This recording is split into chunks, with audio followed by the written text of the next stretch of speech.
각 시대의 대쟁투 제6장 후스와 제롬. 보헤미아의 진리의 옹호자. 복음이 보헤미아에 전파되기는 이미 9세기의 일이었다. 성경이 번역되고 백성들은 자국어로 예배를 드리게 되었다. 그러나 법왕권의 세력이 확장됨에 따라 하나님의 말씀은 가리워졌다. 평소에 왕들의 권세를 꺾어버릴 뿐 아니라 백성들을 노예의 상태로 만들고자 꾀해오던 그레고리우스 7세는 예외 없이 보헤미아어로 공중 예배를 드리지 못하도록 금지하는 교서를 내렸다. 전능하신 하나님께서는 알아듣지 못하는 방언으로 예배를 드리기를 원하신다. 이 법칙을 따르지 않기 때문에 많은 악과 이단이 생기게 되었다고 법왕은 선포하였다. 그와 같이 로마는 하나님의 말씀의 빛을 꺼버리고 백성들을 암흑 가운데 가두어 두도록 명령하였다. 그러나 하나님께서는 다른 기구를 통하여 교회를 보존하시고자 계획하셨다. 프랑스와 이탈리아에서 박해를 만나 쫓겨난 많은 왈덴스와 알비젠스인들이 보헤미아로 피난하였다. 비록 그들은 그곳에서 공공연하게 전도하지 못하였으나 은밀한 가운데서 열심히 활동하였다. 그리하여 참된 신앙이 여러 세기를 통하여 보존되어 왔다. 후스가 태어나기 전에 보헤미아에는 이미 교회의 부패와 백성들의 비행을 공공연하게 규탄하는 사람들이 있었다. 그들의 활동은 많은 사람들의 주의와 관심을 끌었다. 그러므로 승려 계급은 두려움을 느끼고 복음 사도들에게 박해를 가하였다. 그들은 숲속과 산으로 쫓겨가서 예배를 드리게 되었고 군사들은 그들을 찾아내어 많은 사람들을 살육하였다. 얼마 후에 로마 교회 예배에서 벗어나는 자는 화형에 처한다는 명령이 내렸다. 그러나 그리스도인들은 순교를 당하면서도 그들의 사업의 승리를 확신하고 눈을 감았다. 오직 십자가에 못 박히신 구주를 믿음으로써만 구원을 얻는다는 진리를 가르친 사람들 중에 한 사람은 다음과 같은 말을 남기고 죽었다. 진리의 원수의 분노는 오늘날 우리들을 이기고 있지만 영원히 그렇지는 않을 것이다. 이제 평민 가운데서 한 사람이 권세와 검을 쥐지 않고 일어날 것인데 그들은 그를 이길 수 없을 것이다. 루터의 시대는 아직 먼 미래에 속하였다. 그러나 이제 로마를 공격하는 그의 증언으로 모든 나라를 일깨우게 할 한 사람이 일어나는 중에 있었다. 후스는 어린 시절부터 대학 총장이 되기까지 얀 후스는 비천한 계급에서 태어났으며 어렸을 때의 그의 아버지를 여의었다. 그러나 그의 경건한 어머니는 교육시키는 것과 하나님을 경외하는 것이 가장 귀중한 재산이라고 생각하였으므로 그러한 유업을 그 자식에게 남겨주고자 애를 썼다. 후스는 처음에 시골에 있는 학교에서 공부하였으나 그 후에 프라하 대학의 자선 장학금으로 공부하도록 허락을 받았다. 그는 어머니와 함께 프라하를 향한 여로에 올랐다. 과부로서 가난에 시달리는 그의 어머니는 그 아들에게 줄 만한 세상 재물이 없었다. 그러나 그는 그 큰 도시에 가까이 이르렀을 때 아버지 없는 자기의 아들 앞에서 무릎을 꿇고 그를 위하여 하늘 아버지께 복을 빌었다.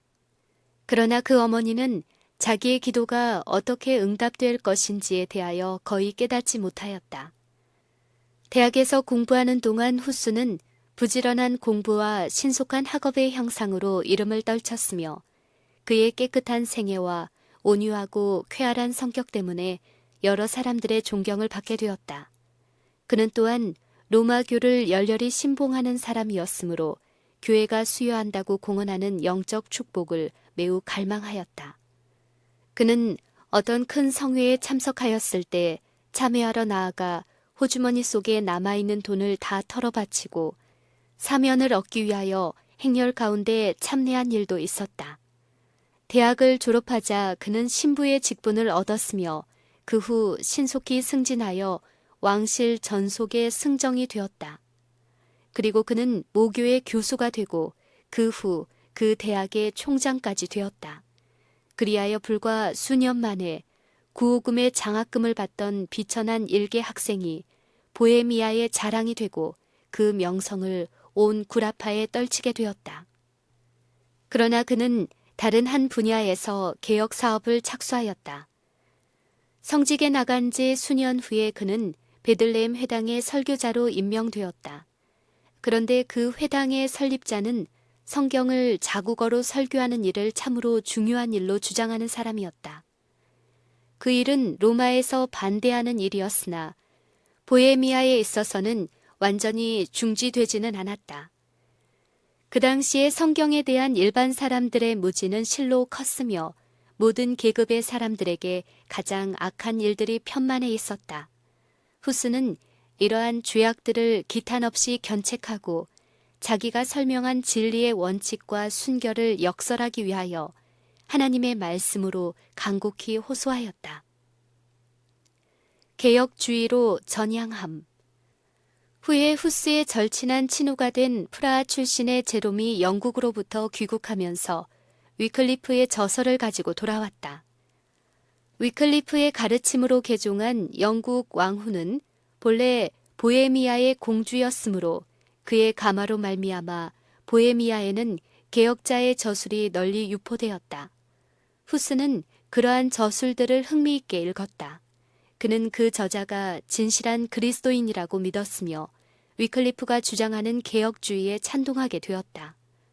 비록 후스 자신은 깨닫지 못하였으나 이때에 그는 그를 로마로부터 멀리 떨어지도록 인도할 길에 들어섰던 것이다. 그때에 프라하에 영국으로부터 학식 있는 두 사람이 왔다. 그들은 진리의 밝은 빛을 받았는데 그 진리를 전하기 위하여 이렇게 먼 지방까지 찾아왔던 것이다. 그들은 처음부터 법왕의 최상권을 공공연하게 공격하였으므로 즉시 당국으로부터 발언을 금지당했다. 그러나 그들은 처음의 목적을 버릴 수 없었으므로 한 가지의 계책을 세웠다. 그들은 본래 설교자인 동시에 화가였으므로 그들의 기술을 발휘하게 되었다. 그들은 여러 사람들이 볼 수 있는 곳에서 두 장의 그림을 그렸다. 하나는 그리스도께서 예루살렘으로 입성하시는 광경이었는데 그분께서는 겸손하게 나귀, 곧 멍에 매는 짐승의 새끼를 타셨다. 제자들은 여행으로 더러워진 헌옷을 입고 맨발로 그 뒤를 따르고 있었다.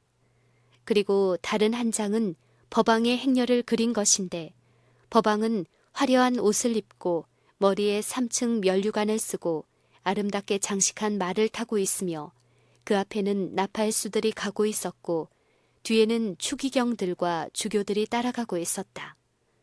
그것은 참으로 모든 계층의 사람들의 주목을 끈 무언의 설교였다. 군중들이 몰려와서 그 두 장의 그림을 주목하여 보았다. 그 그림의 뜻을 알아보지 못하는 사람은 없었다. 많은 사람들은 주 되시는 그리스도의 온유한 겸손, 그리고 그분의 종이라고 자칭하는 법왕의 자구와 교만 사이에는 큰 차이가 있는 것을 보고 깊은 감동을 받았다. 프라하에는 큰 동요가 생겼다. 그러자 두 사람은 신변의 안전을 위하여 얼마 후에 그곳을 떠나갔다. 그러나 그들이 가르친 교훈은 잊히지 않았다.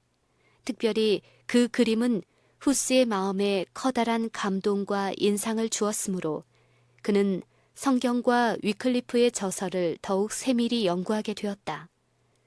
그는 아직 위클리프의 개혁서를 모두 받아들일 단계까지는 이르지 않았지만 법왕교의 진상을 더욱 분명하게 깨닫게 되었으므로 타는 듯한 열성으로 교권의 부패와 교만과 야심을 규탄하였다.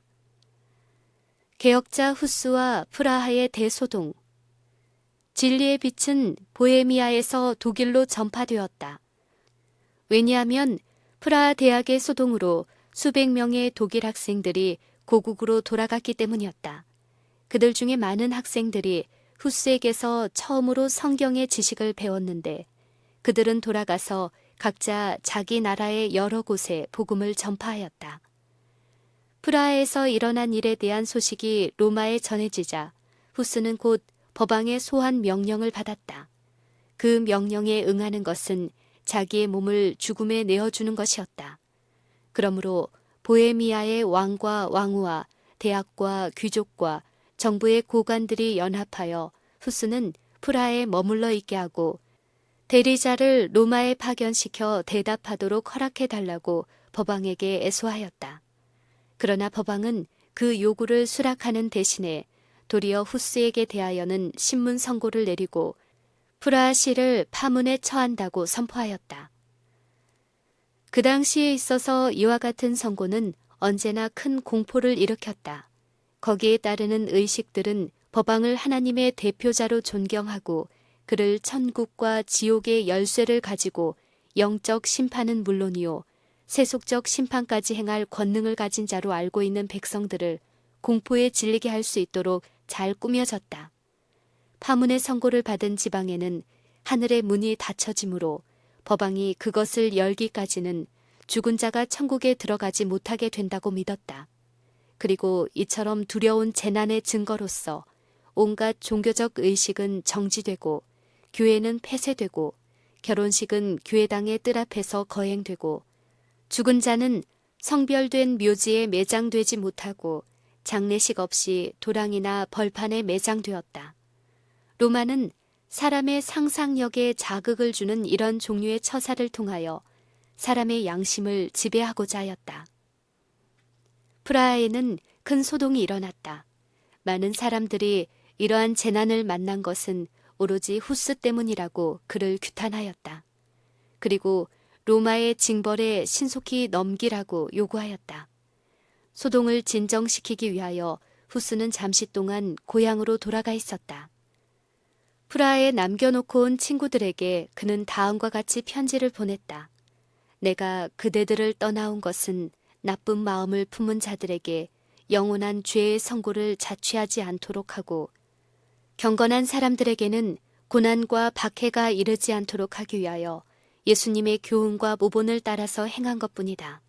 그리고 나는 경건치 않은 신부들이 그대들 가운데서 더 오랫동안 하나님의 말씀을 계속하여 금지할지도 모른다고 염려한 나머지 잠시 동안 물러나온 것뿐이다. 나는 거룩한 진리를 거절함으로 그대들을 떠나온 것이 아니다. 나는 하나님의 도우심으로 진리를 위하여서는 죽음도 사양치 아니한다. 그러나 후스는 자기의 활동을 그치지 아니하고 각지로 다니며 진리를 갈급하는 사람들에게 복음을 전하였다. 법왕이 복음을 감추어 버리고자 취한 조치는 도리어 그것을 더 널리 전파하는 방편이 되었다. 우리는 진리를 거스려 아무것도 할 수 없고 오직 진리를 위할 뿐이다. 그 당시에 후스의 마음에는 일종의 번민이 있었을 것이다. 비록 교회는 위협으로 그를 억누르고자 했지만 그는 아직까지 교회의 권위를 부인하지 않았다. 그에게 있어서 로마 교회는 여전히 그리스도의 배우자요, 법왕은 하나님의 대표자요, 대리자였다.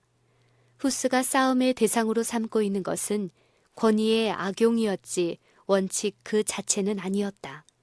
이 사실은 그가 가지고 있는 신념과 그의 양심의 주장 사이에 무서운 갈등을 일으켰다.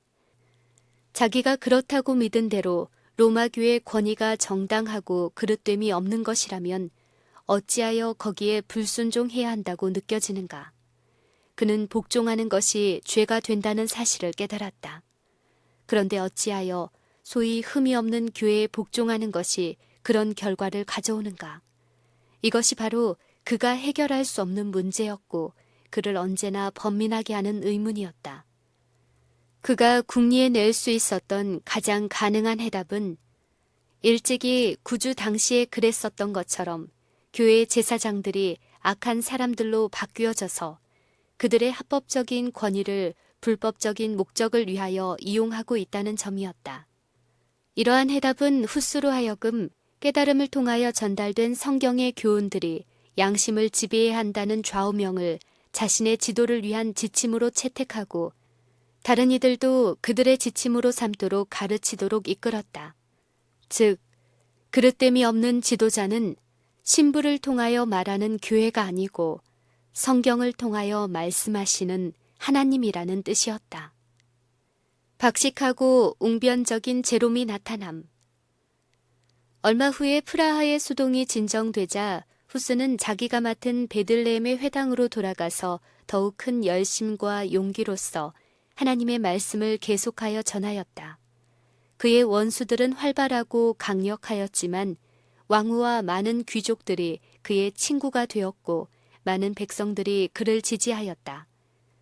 그의 순결하고 고상한 교훈과 경건한 생애를 로마 교도들이 전하는 타락한 교리와 그들의 탐욕적이고도 방탕한 행동과 비교할 때에 많은 사람들은 후스의 편에 가담하는 것이 명예로운 일로 여겼다. 지금까지 후스는 단독으로 활동하여 왔다. 그러나 이제 영국에 체류해 있는 동안 위클리프의 가르침을 받아들인 제롬이 개혁 사업에 참가하였다. 그 후로부터 그 두 사람은 완전히 연합된 생활을 하였으며 사망도 그들을 헤어지게 할 수 없었다. 대중의 인기를 끄는 재간을 가진 제롬은 천재적인 두뇌를 가졌고 말을 잘하고 학식이 뛰어났다. 그러나 참된 인격을 형성하는 자질을 구비한 점에 있어서는 후스가 한층 더 탁월하였다. 그의 냉정한 판단력이 제롬의 충동적인 정신을 제어해주는 역할을 잘하였다. 한편 제롬은 참으로 겸손하게 후스의 진가를 인정하고 그의 권면을 잘 받아들였다. 그들의 연합적 활동으로 개혁 사업은 한층 더 신속히 확장되어 나갔다. 하나님께서 택함을 입은 그 사람들의 마음에 큰 빛을 주셨으므로 그들은 로마의 여러 가지 오류들을 깨닫게 되었다. 그러나 그들은 세상에 전해 주어야 할 빛을 남김없이 다 받은 것은 아니었다. 이러한 종들을 통하여 하나님께서는 사람들을 로마교의 흑암에서 나오도록 인도하고 계셨다. 그러나 그들은 온갖 큰 장애를 만나야 할 것이었으므로 하나님께서는 그들이 감당할 수 있을 만큼 그들을 한 계단씩 한 계단씩 인도하여 내셨다. 그들은 모든 빛을 한꺼번에 받을 수 있는 준비가 되어 있지 않았다. 정오의 햇빛과 같이 눈부시게 밝은 빛이 주어졌었더라면 암흑 속에 오랫동안 갇혀 있었던 사람들처럼 그들은 돌아서게 되었을 것이다. 그러므로 하나님께서는 지도자들에게 사람들이 받을 수 있을 정도로 조금씩 빛을 나타내 주셨다. 시대가 지나감에 따라 충성된 일꾼들이 차례로 일어나서 사람들을 차츰 깊은 개혁의 길로 인도하였던 것이다. 콘스탄스에서 개최된 큰 회의. 교회 내의 분열은 여전히 계속되었다. 세 사람의 법왕이 제각기 최상권을 장악하고자 다투고 있었으므로 그리스도 교국은 범죄와 소동으로 충만하여졌다. 그들은 피차에 저주하는 것만으로 만족하지 않고 세속적 무력에 호소하였다. 그리하여 각각 무기를 구입하고 군대를 모집하기 위하여 애썼다. 물론 돈이 필요하였다. 그러므로 돈을 마련하기 위하여 소위 교회에 속한 은사, 지위, 축복 등이 돈으로 매매되었다. 신부들도 역시 그들의 위에 있는 성직자들의 본을 받아 성직을 매매하고 자기의 상대자를 넘어뜨리고 자기의 세력을 강화하기 위하여 싸웠다. 이러한 철면피한 행동들이 날마다 증가되어 가므로 후스는 소위 종교라는 이름으로 용인되는 가증한 행위에 대하여 강력하게 비난하였다. 또한 백성들도 로마교의 지도자들이 그리스도 교국을 비참하게 만드는 자들이라고 공공연하게 비난하였다. 그리고 프라하에는 바야흐로 유혈의 참극이 일어날 것처럼 보였다. 옛날에 그러했던 것처럼 하나님의 종은 이스라엘을 괴롭게 하는 자라는 비난을 받았다. 그 도시는 두 번째로 파문을 선고받았고 후스는 시골에 있는 고향으로 돌아갔다. 드디어 사랑하는 베들레헴 회당에서 행하던 그의 충성된 증언은 그쳤다. 이제 그는 진리의 증인으로서 그의 생명을 바치기 전에 더욱 넓은 무대에서 온 그리스도 교국을 향하여 말할 것이었다. 온 유럽을 혼란에 빠지게 한 화근을 제거하기 위하여 콘스탄스 회의에서 총회가 소집되었다. 이 회의는 시기스문트 황제의 희망에 따라 새 경쟁자 중의 하나인 요한 23세가 소집한 것이었다. 법왕 요한은 원래 회의를 소집하는 것을 환영하지 아니하였다. 왜냐하면 그는 인격과 정책에 있어서 당시의 교인들에게뿐 아니라 타락한 주교들로부터도 힐책과 비난을 받을 정도였기 때문이었다. 그러나 그는 감히 시기스문트의 뜻을 반대할 수가 없었다. 회의에서 달성되어야 할 주요한 목표는 교회의 내분을 화해시키고 이단을 뿌리 뽑는 것이었다. 그러므로 두 사람의 참칭 법왕과 새로운 주장을 퍼뜨리는 주동자로 지목된 얀 후스가 그 회의에 소환되었다. 그 참칭 법왕들은 모두 자기들의 신변의 안전을 위하여 직접 그 회의에 참석하지 않고 그들의 대표자들을 참석시켰다. 법왕 요한은 표면상으로 그 회의의 소집자였지만 황제가 자기를 폐하려는 은밀한 목적이나 없는지 또는 자기가 삼층관을 얻기 위하여 자행한 범죄와 그 삼층관을 욕되게 한 행위에 대하여 문책당하지나 않을지 하는 여러 가지 불안과 의구심을 가지고 회의에 임하였다. 그러나 그는 교회의 높은 직분을 가진 사람들과 많은 수행원들을 데리고 위풍당당하게 콘스탄스 성으로 들어갔다. 시의 고관들과 성직자들은 수많은 시민들과 함께 그를 환영하였다. 그의 머리 위에는 황금으로 만든 천개가 덮이었고 그것을 그 지방 장관 4사람이 붙들고 있었다. 성체는 그의 앞에서 운반되어 가고 추기경들의 화려한 복장들은 사람들의 눈을 부시게 하였다. 그때 또 다른 여행자가 콘스탄스 성으로 가까이 오고 있었다. 후스는 자기를 위협하고 있는 위험을 이미 알고 있었다. 그는 그 길을 마치 영원한 이별의 길인 것처럼 느끼고 친구들에게 작별을 고하였다. 그리고 그는 차츰 화영주에 가까이 가고 있는 것처럼 느끼면서 여행을 계속하였다. 그는 보헤미아의 왕으로부터 그의 신변의 안전을 보장하는 통행권을 받았고 또한 시기스문트 황제가 보증해주는 여행 도중의 안전을 위한 통행권까지도 받았지만 도저히 사망을 피할 수 없는 줄로 생각하고 모든 일을 다 처리하고 갔다. 회의에 임석하려는 후스. 프라하에 있는 친구들에게 보낸 편지에서 그는 이렇게 말하였다. 나의 형제들이여, 나는 왕의 통행권을 가지고 나의 많은 대적들을 만나고자 떠나가고 있다. 나는 나의 구주가 되시는 전능하신 하나님께 모든 것을 맡긴다. 내가 능히 저들을 대항할 수 있도록 나의 입에 하나님의 지혜와 그분의 신중하신 정신을 넣어주시기를 간구하고 있는 그대들의 열렬한 기도를 하나님께서 응답하실 줄로 나는 믿는다.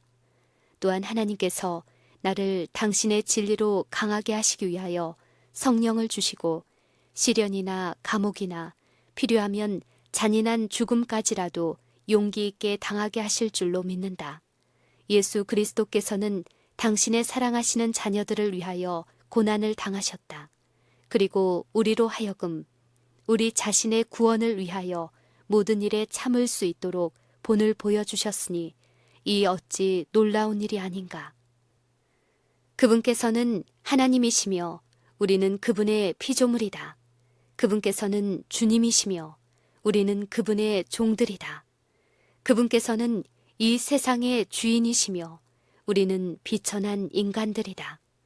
그렇지만 그분께서는 고난을 당하셨다. 그러므로 우리들 또한 고난을 당하는 것이 마땅하지 않겠는가. 더욱이 고난을 통하여 우리가 정결해지는데 어찌 우리가 고통을 받지 않을 수 있겠는가.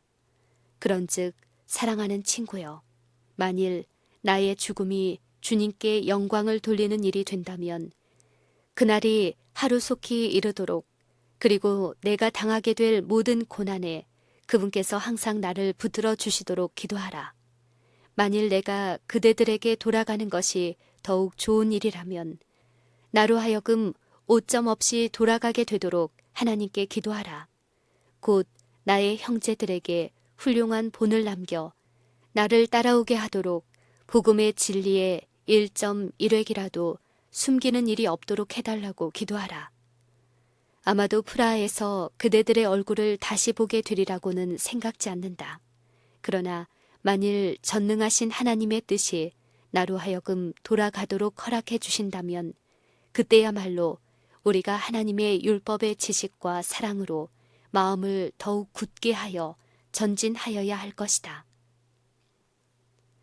후스는 복음의 사도가 된 어떤 신부에게 보내는 또 한 장의 다른 편지에서 과거의 화려한 의복을 입기를 좋아하고 천박한 일로 시간을 낭비한다고 그를 비난하였던 자기의 과오를 충심으로 사과하였다. 그리고 그는 아래와 같이 감동적인 권고를 덧붙였다.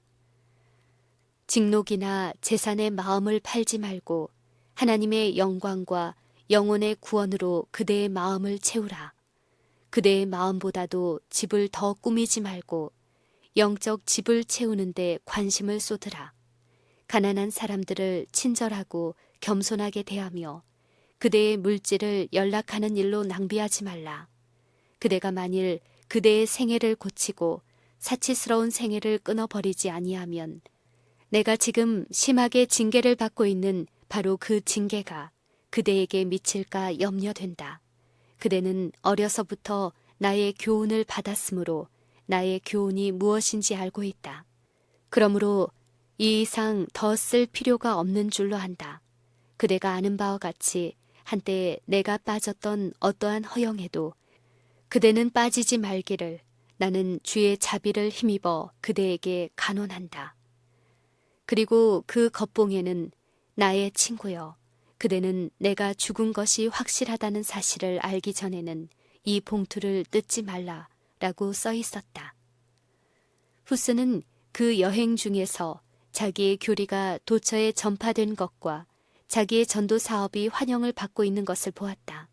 사람들은 그의 곁으로 몰려왔으며 어떤 고을에서는 지방 장관이 그를 따라 거리를 같이 걷기도 하였다. 신앙의 포기냐 죽음이냐. 콘스탄스 성에 도착하자 후스에게는 완전한 자유가 허락되었다. 황제의 통행권에는 다시 법왕의 개인적인 보증이 첨부되었다. 그러나 이 엄숙하게 반복된 보증도 무시되고 얼마 후에 그 개혁자는 법왕과 추기경들의 명령으로 체포되었다. 그는 곧 불결하고 음침한 감옥에 갇히게 되었다. 그 후에 그는 라인강 건너편에 있는 튼튼한 성 안으로 이송되어 죄수로 수감되었다. 이러한 법왕의 배반은 법왕 자신에게도 유익이 되지 못하였으며 오래지 아니하여 그 법왕도 또한 그 동일한 장소에 갇히게 되었다. 그는 회의석상에서 살인, 성직 매매, 간음, 그 외에도 말할 수 없이 더러운 죄악을 범한 것이 밝혀졌다. 그리하여 그는 회의의 선고로 3층 면류관을 박탈당하고 동시에 옥에 갇히게 되었다. 그리고 참칭 법왕들도 폐위당하고 새로운 법왕이 선정되었다. 후스가 개혁을 요구하며 신부들을 비난해왔던 죄들보다 더 큰 죄를 법왕 자신이 범했지만 법왕을 파면시킨 바로 그 동일한 회의는 이제 이 개혁자를 처치해 버리기로 하였다. 후스의 투옥은 보헤미아 사람들의 큰 분노를 일으켰다. 유력한 귀족들이 대회의 석상에서 이러한 횡포한 행위에 대하여 이의를 제기하였다. 자기가 발행한 통행권이 침해당하는 것을 좋아하지 않는 황제는 후스에 대한 조치에 반대하였다. 그러나 개혁자의 원수들은 악독하고 완고하였다. 그들은 황제의 편견과 그의 공포심과 교회에 대한 그의 열성 등을 들어 황제에게 호소하였다. 그들은 비록 황제나 국왕으로부터 통행권을 받은 자일지라도 그가 이단이거나 이단의 혐의를 받은 자일 경우에는 그로 더불어 맺은 약속이 이행될 수 없다라는 것을 입증하기 위하여 장황한 이론을 펴놓았다. 그리하여 그들이 득의했다. 감방의 습기와 불결한 공기 때문에 열병에 걸려서 거의 죽음 직전에 놓여 있었지만 마침내 후스는 대회의에 끌려 나왔다. 그는 무거운 쇠사슬에 매인 채로 황제 앞에 섰다. 이 황제는 일찍이 자기의 명예와 훌륭한 신앙으로 후스를 보호해 주기로 서약한 바로 그 사람이었다. 긴 신문을 통하여 후스는 확고부동하게 진리를 주장하였다. 그는 이제 그곳에 열석한 교회와 정부의 고관들 앞에서 거리낌 없이 교권의 부패를 규탄하였다. 자기의 교리를 취소하든지 죽음을 택하든지 둘 중에 하나를 선택하라고 했을 때 그는 순교자의 운명을 수락하였다. 하나님의 은혜가 그를 붙들었다. 그가 최후의 선고를 받기 전에 있은 고난의 몇 주일 동안에 그에게는 하늘의 평화가 마음에 충만하여졌다. 그는 한 친구에게 다음과 같이 편지하였다. 나는 옥중에서 내일 사형 선고가 내릴 것을 기다리면서 쇠사슬에 매인 손으로 이 편지를 쓴다. 우리가 그리스도의 도우심으로 내세의 귀한 화평 중에서 다시 만나게 될 때 그대는 하나님께서 나를 위하여 어느 정도의 자비를 베푸신 것과 내가 당한 시험과 시련 중에서 얼마나 효과적으로 나를 도우셨는가를 알게 될 것이다. 음산한 옥중에서 그는 참된 신앙의 승리를 미리 보았다. 꿈 가운데 그는 자기가 복음을 전하던 프라하의 교회당으로 돌아가서 그가 벽에 그렸던 그리스도의 그림들을 법안과 주교들이 지워버리는 것을 보았다. 이 광경은 그를 괴롭게 하였다. 그러나 그 다음 날에 그는 더욱 많은 화가들이 더욱 찬란한 채색으로 더욱 많은 그림들을 그리고 있는 것을 보았다. 일을 마치자마자 그 화가들은 수많은 사람들에게 둘러싸여 자, 이제는 법왕이든지 감독이든지 와보라. 그들이 더 이상 다시는 이 그림들을 지우지 못할 것이다. 라고 부르짖었다. 개혁자는 그가 꾼 꿈에 관하여 나는 그리스도의 상을 결단코 지워버릴 수 없다는 것을 확신한다. 그들은 그것을 소멸시켜 버리고자 했지만 나보다 훨씬 더 유력한 전도자들로 말미암아 그것은 모든 사람의 마음에 새롭게 그려질 것이다. 라고 말하였다. 후스의 장렬한 최후. 후스는 마지막으로 큰 회의에 소환되었다. 그것은 실로 규모가 크고도 엄숙한 집회였다. 황제와 왕공과 사신과 추기경들과 감독과 신부들이 열석하고 밖에는 허다한 방청자가 모여 있었다. 그들은 양심의 자유를 얻기 위한 긴 투쟁에서 최초의 큰 희생자를 목격하고자 그리스도 교국의 각 곳에서 모인 사람들이었다. 후스는 최후의 결심을 표명하도록 요구받았을 때 자기의 견해를 철회하기를 단호하게 거절하였다. 그는 약속한 바를 아무런 가책 없이 깨트려버린 황제를 뚫어지게 쳐다보면서 나는 여기 임석한 황제의 신의와 공공연한 보호 아래 내 자신의 자유의사에 의하여 대의회에 출석하기로 결심한 것이다. 라고 엄명하였다. 그러자 거기에 모인 모든 사람의 시선이 일제히 황제에게 집중되었으며 시기스문트는 얼굴을 붉혔다.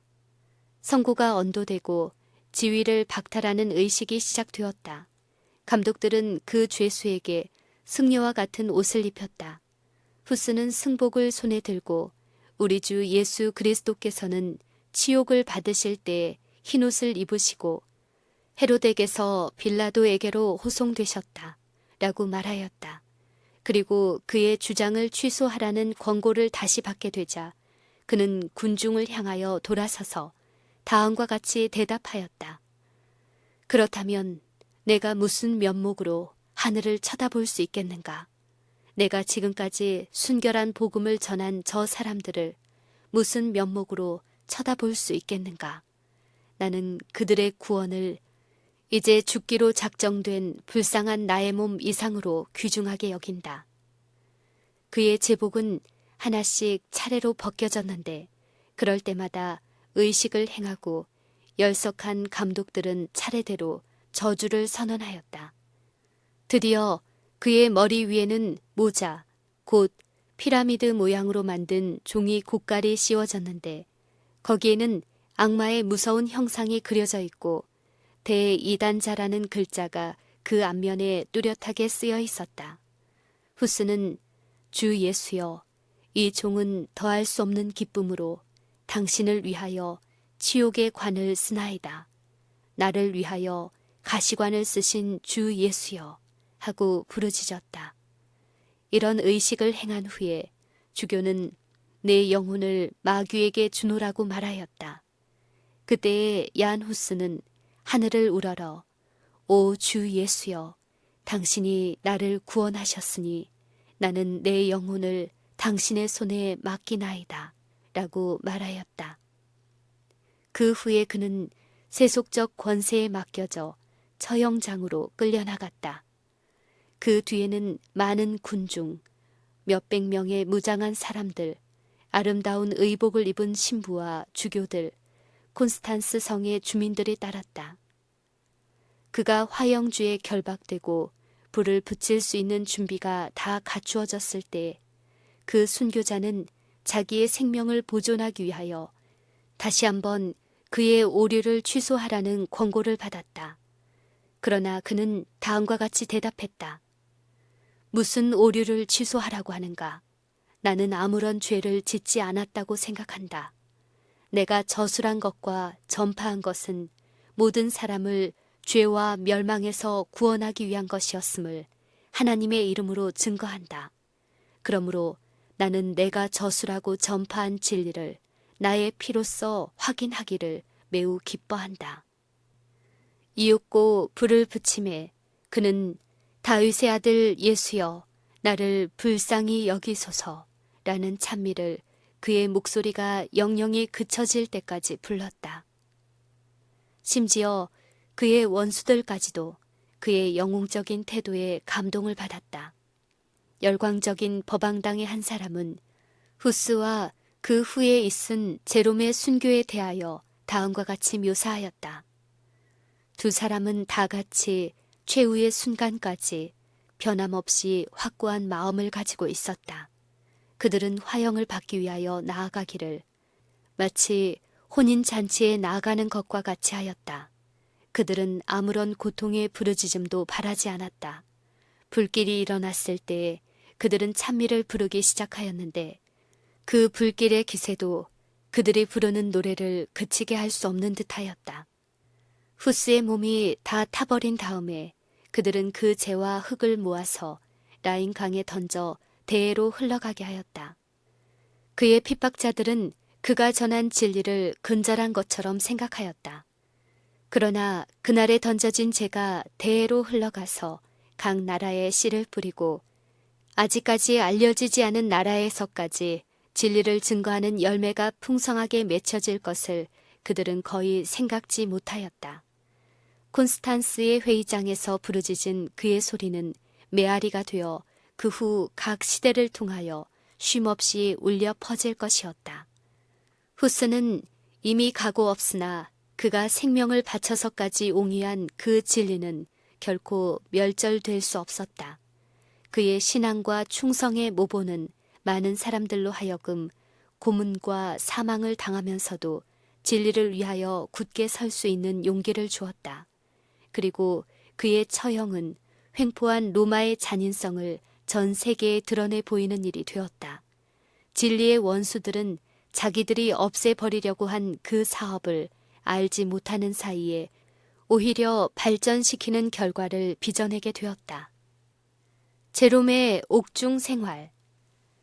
이제 또 하나의 화영주가 콘스탄스 성에 세워질 것이었다. 또 한 사람의 증인의 피가 진리를 위하여 증거하여야 할 것이었다. 제롬은 후스가 대회에 나아갈 때 그와 작별하면서 그에게 용기와 확고한 태도를 가지라고 권면하고 만일 그에게 위험이 있을 때에는 즉시 도와주겠노라고 하였다. 개혁자의 투옥 소식을 듣자 충실한 그 제자는 곧 약속을 이행하려 하였다. 그는 통행권도 가지지 않고 한 동료를 데리고 콘스탄스 성을 향하여 떠났다. 그는 그곳에 도착하자 후스를 구출하기는커녕 오히려 그 자신을 위험에 노출시켰다는 것을 깨달았다. 그는 그 성에서 피하였다. 그러나 돌아가는 길에 그는 붙잡혀 쇠사슬에 매어 일단의 군인들에 의하여 호송되었다. 그가 처음으로 대회의에 끌려 나와 그에 대한 소송에 답변을 하고자 했을 때 그는 화형에 처하라, 화형에 처하라는 부르짖음을 듣게 되었다.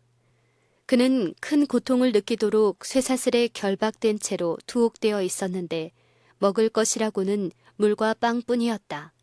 옥중에서 너무나 가혹한 대우를 받았으므로 제롬은 병에 걸려 생명의 위협을 받게 되었다. 그러므로 그의 원수들은 그가 그대로 죽을 것을 염려하여 약간 관대하게 대우하였다. 그러나 그는 약 1년간 옥중에 그대로 갇혀 있었다. 후스의 죽음은 법왕당에게 있어서 기대한 것만큼의 효과가 없었다. 후스의 통행권에 대한 침해가 심한 분노와 물의를 일으켰으므로 더 안전한 방법으로 대회의는 제롬을 화형에 처하는 대신에 할 수 있는 대로 그를 강요하여 그의 주장을 취소하게 하고자 결정하였다. 그는 회의장에 끌려나와 오류를 취소하든가 화형으로 죽든가 둘 중에 하나를 택하라는 권고를 받았다. 그가 당한 무서운 고난을 생각해보면 수감 초기에 죽는 것이 도리어 그에게는 동정 깊은 처사라고 할 수 있었을 것이었다. 이제 옥중에서 당한 고통으로 얻은 질병 때문에 기력이 쇠하여졌고 근심과 불안에서 오는 괴로움, 친구들과의 이별, 후스의 죽음으로 인한 낙심 등과 같은 일들로 말미암아 제롬의 용기는 꺾여 마침내 그는 회의에 굴복하였다. 그는 카톨릭의 신앙을 굳게 지킬 것을 서약하고 위클리프와 후스가 가르친 교리 중 소위 신성한 진리, 이외의 것을 정죄한 회의의 결의를 수락하였다. 이와 같은 임기응변의 수단으로 제롬은 양심의 소리를 침묵시키고 절박해오는 죽음을 면해보려고 노력하였다. 그러나 감방의 정막 속에서 그는 자기가 한 일이 무엇임을 분명히 알게 되었다. 그는 후스의 충성과 용기에 대하여 생각하였다. 그것에 비교해서 진리를 거부한 자기의 무가치한 행동을 숙고하였다. 그는 자기가 섬기기로 서약한 거룩하신 주님, 자기를 위하여 십자가의 죽음까지 참으신 주님을 생각하였다. 신앙을 취소하기 전에는 온갖 고난 중에도 하나님의 은혜의 확증으로 말미암는 위로가 있었지만 이제는 그의 마음속에 오직 후회와 의욕과 고민만이 남아있음을 깨닫게 되었다. 그리고 그가 로마 교와 화해하려면 아직도 여러 번 신앙의 취소를 하지 않으면 안 된다는 것을 알았다. 그가 나아가는 길은 완전한 배도로 끝날 것이었다. 그는 잠깐 동안의 고난을 면하기 위하여 자기의 주님을 부인하지 않기로 결심하였다. 후스의 뒤를 따른 제롬. 그는 곧 다시 회의에 끌려 나왔다. 그의 재판관들은 그의 굴복으로 만족하지 못하였다. 피에 목마른 저들은 후스의 죽음으로 자극을 받아 새로운 희생자를 요구하게 되었다. 제롬은 진리를 완전히 버리지 않으면 생명을 보존할 수 없게 되었다. 그러나 제롬은 그 신앙을 고백하는 동시에 자기 형제 순교자의 뒤를 따라 화형을 당하기로 굳게 결심하였다. 그는 지난번의 말을 취소하고 죽음을 각오한 사람으로서 변명할 기회를 달라고 엄숙히 요구하였다. 그의 말이 끼치게 될 영향을 두려워한 주교들은 그에게 대한 고소에 대해서만 가부간에 대답하라고 강요하였다. 제롬은 이와 같이 잔혹하고 불의한 일에 대하여 다음과 같이 항의하였다. 너희들은 나를 무서운 감옥, 불결하고 악취가 코를 찌르는 곳에서 필요한 것은 아무것도 주지 않은 채 30-40일간 구금하였다. 그리고 나를 너희 앞에 끌어내어 나를 죽이려는 원수들의 말은 들어주면서 나의 증언에는 귀를 기울이지 아니하였다. 만일 너희들이 진정으로 현명한 사람들이고 전 세계의 광명이라 자처한다면 정의에 대하여 범죄치 않도록 조심하라. 나는 다만 하나의 연약한 인간이다. 나의 생명은 별로 중요하지 않다. 내가 불의한 선고를 하지 않도록 너희들에게 권고하는 것은 나 자신을 위하여 하는 것보다 너희들을 위하여 하는 것이다. 그의 요구는 마침내 수락되었다. 제롬은 재판관들 앞에서 무릎을 꿇고 성령이 자기의 생각과 말을 제어해 주심으로 주님을 욕되게 하거나 한마디라도 진리에 어그러지는 말을 하지 않게 해달라고 하나님께 기도하였다. 이날에 그에게는 초대 교회의 사도들에게 주신 바 언약 곧 너희가 나를 인하여 총독들과 임금들 앞에 끌려가리니 이는 저희와 이방인들에게 증거가 되게 하려 하심이라. 너희를 넘겨줄 때에 어떻게 또는 무엇을 말할까 염려하지 말라.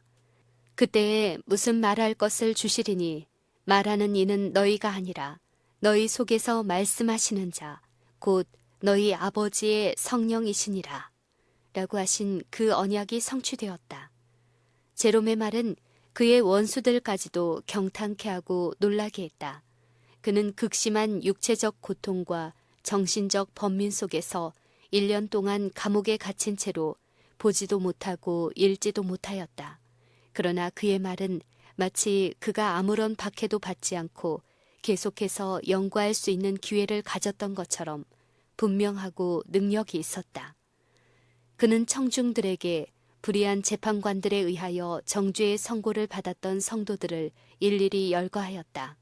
그는 어떠한 시대에든지 그 시대의 백성들을 계몽하려고 힘쓴 자들이 비난을 받고 배척을 당하였으나 후에는 영광을 받은 것과 그리스도 자신도 불의한 법관에게 악인으로 정죄를 받으신 사실을 지적하였다. 신앙을 취소하였을 때 제롬은 후스가 정죄를 받은 것을 당연하다고 동의했었다. 그러나 이제 그는 자신의 회개를 선포하였으며 그 순교자의 무죄와 성결을 다음과 같이 증언하였다. 나는 그를 어렸을 때부터 알았다. 그는 의롭고 거룩하며 가장 탁월한 사람이었다. 그는 아무 죄 없이 유죄 선고를 받았다. 나 역시 죽음을 각오하고 있다.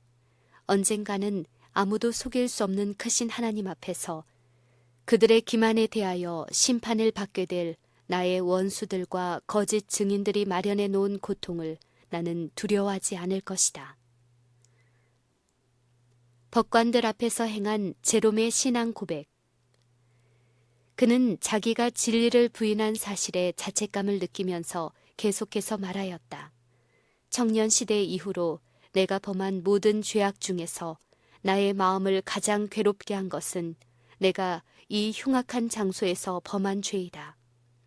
이곳에서 나는 나의 스승이요 친구인 거룩한 순교자 얀 후스와 위클리프에 대하여 내린 간악한 선고를 시인하였다. 그러나 나는 충심으로 그 일을 참회한다. 나는 불명예스럽게도 죽음을 두려워하여 두 사람의 교리를 부인한 것을 고백한다. 그러므로 전능하신 하나님께서 나의 여러 가지 죄를 용서해 주시되 가증한 이 죄를 사해 주시기를 간원하는 바이다. 그리고 그는 재판관들을 가리키면서 엄숙하게 말하였다. 너희들은 위클리프와 얀 후스에게 정죄의 선고를 내렸는데 그들이 교회의 교리를 침해한 연고에서가 아니고 그들이 성직자들의 비행과 추문, 곧 그들의 허식과 교만, 주교와 신부들의 온갖 죄악들을 적발하여 공격하였기 때문이었다. 위클리프와 후스가 말한 반박할 수 없는 사실에 대하여 나 역시 너희들을 규탄하는 바이다. 그의 말은 저지되었다. 주교들은 격분하여 떨면서 이 이상 무슨 증거가 더 필요한가? 우리는 우리의 눈으로 가장 완고한 이단자를 직접 목격하고 있다고 부르짖었다. 제롬은 소란한 중에서도 확고한 태도로 말하였다. 너희들은 내가 죽음을 두려워할 줄로 생각하느냐? 너희들은 과거 1년 동안 죽음보다 더 참혹하고 무서운 감옥 속에 나를 가두었다. 너희들은 나를 터키 사람들과 유대인들과 이교도들보다 더욱 잔혹하게 취급하였으므로 나의 살이 사실상 썩어서 나의 뼈에서 떨어져 나갔다. 그러나 나는 불평하지 않는다. 왜냐하면 탄식은 마음과 정신을 병약하게 해주기 때문이다. 그러나 나는 한 그리스도인에 대하여 그처럼 심한 만행을 감행하는데 놀라움을 금하지 않을 수 없다. 다시 소동이 일어났으므로 제롬은 급히 감옥으로 이송되었다. 그러나 그때 모였던 사람들 중에는 그의 말을 듣고 깊은 감동을 받고 그의 생명을 구원하려는 사람들이 몇 명 있었다. 제롬은 교회의 권력자들의 방문을 받고 대회의의 결정에 복종하라는 권고를 받았다. 로마 교회에 대한 반대를 취소한다면 그 보상으로 그의 앞에 가장 밝은 전망이 제시되었다. 그러나 세상에 영화가 주어지자 제롬은 그의 주님처럼 그것을 확고하게 물리쳤다. 성경으로 나의 오류를 지적해 준다면 나는 그것을 거리낌 없이 버리겠다고 그는 단언하였다. 성경이라고? 그렇다면 만사를 다 그것으로만 판단해야 된단 말이냐? 교회가 성경을 해석하지 아니하면 누가 그것을 이해할 수 있겠는가? 라고 그를 유혹하는 자들 중에 한 사람은 부르짖었다. 이에 대하여 제롬은 대답하였다. 우리 구주의 복음보다도 사람의 유전이 신앙상으로 더 가치가 있다고 할 수 있느냐? 바울은 자기의 편지를 받을 사람들에게 사람의 유전을 들으라고 권하지 않고 도리어 성경을 상고하라고 말하였다. 이단이다 라는 부르짖음이 일어났다. 지금까지 너를 위하여 그처럼 오랫동안 애원한 것을 나는 후회한다. 내가 악마의 충동을 받고 있다는 것을 나는 알았다. 드디어 그는 정죄의 선고를 받았다. 그는 후스가 죽임을 당한 바로 그 장소로 끌려나갔다. 그는 노래를 부르면서 나갔는데 그의 얼굴은 평화와 기쁨으로 빛나고 있었다.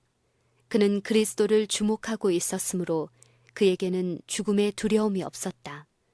사형 집행자가 불을 붙이려고 그의 뒤로 돌아가자 그 순교자는 거릴 것 없이 앞으로 나와서 나의 눈앞에서 불을 붙여라. 내가 두려워했다면 여기에 오지 않았을 것이다. 라고 부르짖었다.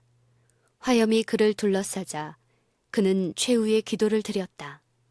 주여, 전능하신 아버지여, 나를 불쌍히 여기사 내 죄를 사하여 주옵소서. 내가 언제나 당신의 진리를 사랑하는 줄을 당신이 아시나이다. 라고 그는 외쳤다. 마침내 그의 소리는 그쳤으나 기도하는 그의 입술은 그치지 않고 움직이고 있었다. 불길이 그치자 그 순교자의 죄는 거기에 남아있는 흙과 함께 후스의 죄처럼 라인 강에 던져졌다. 이와 같이 하나님의 충성된 증인들은 죽임을 당하였다. 그러나 그들이 전파한 진리의 빛, 그들의 영웅적인 모본으로 남긴 광채는 소멸될 수 없었다. 바야흐로 세상에 다가오고 있는 여명을 막으려는 것은 마치 사람이 태양을 돌아가는 궤도에서 역전시키려는 것과 마찬가지로 무모한 것이었다. 지스카 장군의 분기. 후스의 처형은 보헤미아의 분노와 공포의 불길을 일으켰다. 온 국민은 후스가 승려들의 적의와 황제의 배신으로 희생되었다는 것을 알게 되었다. 그는 충성된 진리의 교사였음이 사람들에게 알려졌으며 그에게 사형 언도를 내린 대회의는 살인죄를 범하였다는 비난을 받았다. 그의 교리는 어느 때보다 더욱 큰 관심을 끌었다. 법왕은 위클리프의 저서들을 정죄하고 불태워버리라는 조서를 내렸었다. 그러나 이제 사람들은 그 저서들 중에서 소멸되지 않고 남아있는 것들을 그것들이 숨겨져 있던 곳에서 가져와 성경 전서나 혹은 사람이 구할 수 있는 성경 중에 어떤 일부분과 대조하여 연구하였으며 그 결과로 많은 사람들이 개혁자들의 신앙을 받아들이게 되었다. 후스를 죽인 자들은 그의 운동이 승리하는 것을 조용히 보고만 있지 않았다. 법왕과 황제가 연합하여 이 운동을 진압하려 하였으며 시기스문트의 군대는 보헤미아를 향하여 몰려왔다. 그런데 이때 한 구원자가 나타났다. 그는 개전 직후에 두 눈을 다 잃어버린 지스카로서 당시에 가장 훌륭한 장군 중의 한 사람으로서 보헤미아 군의 지휘관이었다. 하나님의 도우심과 그들의 사업의 정당성을 신뢰하면서 사람들은 침공해 오는 가장 강력한 군대와 맞서 싸웠다. 황제는 여러 번 거듭하여 새로운 군대를 보내어 보헤미아를 공격하였으나 굴욕적이게도 격퇴를 당할 뿐이었다. 후스의 신봉자들은 죽음의 두려움을 초월한 사람들이었으므로 아무도 그들을 대적할 수 없었다. 개전 후 불과 수년 만에 그 용감한 장군 지스카는 죽었다. 그러나 그와 마찬가지로 용감한, 아니 어떤 점으로는 그보다도 더욱 훌륭한 장군인 프로코피우스가 그의 자리를 대신하였다. 보헤미아인의 원수들은 그 눈먼 용사의 죽음을 알게 되자 그들이 잃었던 모든 것을 회복할 수 있는 좋은 기회가 온 줄로 믿었다. 법왕은 후스의 신봉자들을 공격하기 위하여 십자군을 보낼 것을 포고하였다. 그리하여 다시 급히 많은 군대를 보헤미아로 투입시켰으나 결국은 엄청난 패배를 당할 뿐이었다. 또다시 십자군의 파견이 선포되었다. 유럽에서 법왕을 지지하는 모든 나라들로부터 전쟁을 위하여 사랑과 자금과 군수품들을 모았다. 허다한 무리들이 법왕의 깃발 아래 모여서 마침내 후스의 신봉자들인 이단을 멸절시키겠노라고 약속하였다. 필승의 신념으로 많은 군사들이 보헤미아로 쳐들어갔다. 보헤미아의 백성들도 그들을 격퇴시키기 위하여 집결하였다. 두 군대가 강을 사이에 두고 대치하였다. 십자군은 월등하게 우세한 군대였으며 후스의 신봉자들을 토벌하기 위하여 참으로 먼 거리에서부터 왔기에 그 시내를 건너서 급히 돌진하거나 그들과 접전하기보다는 조용히 서서 상대방의 전사들을 주목하여 바라보기만 하였다. 그때 그들은 갑자기 기이한 공포감을 느끼게 되었다. 그들은 마치 보이지 않는 어떤 세력에 의하여 쫓겨가듯이 한번 공격해 보지도 못하고 그 대군은 깨어지고 흩어졌다. 무수한 군사들이 도망하다가 그들을 쫓아간 보헤미아 군에게 사륙을 당하고 막대한 전리품이 승리자들의 손에 돌아갔다. 그리하여 그 전쟁은 보헤미아 사람들을 곤궁에 빠뜨리기는커녕 오히려 부유하게 해주었다. 십자군의 파멸. 수년 후에 다른 법왕이 십자군을 다시 일으켰다. 전과 같이 군대와 자금이 법왕권 하에 있는 온 유럽 각국에서 징집되었다. 이 위험한 일에 가담시키고자 권유하는 운동이 크게 전개되었다. 십자군에 참가하는 자는 누구든지 아무리 가증한 죄를 범하여도 완전히 용서받는다는 것이 보증되었다.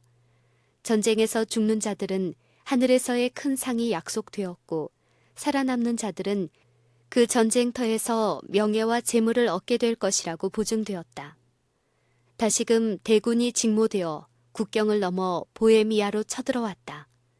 후스의 신봉자들은 그 대군 앞에서 퇴각하여 침략자들을 국내로 깊숙이 유인하여 들이고 그들로 하여금 이미 승리한 줄로 생각하게 하였다.